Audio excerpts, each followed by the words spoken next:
আমাদের বিয়ের blog part 2 তে hello friends, welcome to my channel.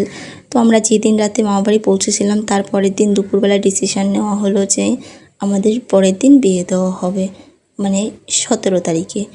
তো বিকালবেলা ছেলের একদিকে বাজার করতে চলে গেল, যত মুদিখানা বাজার, ছেলের পোশাক এই সমস্ত আনতে, আর এদিকে আমাকে নিয়ে চলে গেল মেয়েদের বাজার করতে। তো এরপর রীতিমতো পরের দিন সকালবেলা বরণ পর্ব সেরে আমাকে দই খই খেতে দেওয়া হলো।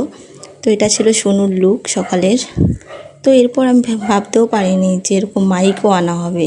এইটুকু সময়ের মধ্যে এত কিছুর আয়োজন সত্যি ভাবার বাইরে ছিল, দেখে বেশ মজাই লাগছিল। তো যাই হোক, কী বলবো, অনেক আনন্দ হচ্ছিলো। এটা ছিল সোনুর দাদু। তো অনেক প্রতীক্ষার পর দুপুরবেলা একটু নিরামিষ ভাত খেতে দেওয়া হয়েছিল। এটা ছিল সোনুর গায়ে হলুদের লুক, দেখে যা হাসি পাচ্ছিল। তো এরপর আমার গায়ে হলুদের সব পর্ব সারা হলো। এরপর বাইরে গিয়ে দেখি কলা গাছ পোতা, আলপনা সব কমপ্লিট হয়ে গেছে। এখানে তো ব্রাহ্মণ নিজের কাজের জন্য সব জিনিস বানিয়ে নিচ্ছিল। বক্সের আওয়াজ শুনে তো বাচ্চারা নাচ গান চালু করে দিয়েছে। তো এরপর সন্ধ্যাবেলা আমার আসলে বরণ পর্ব সারা হলো। তো আজকের ব্লগ এই পর্যন্ত। নেক্সট ব্লগ আসার জন্য সবাই ওয়েট করবে। Bye bye.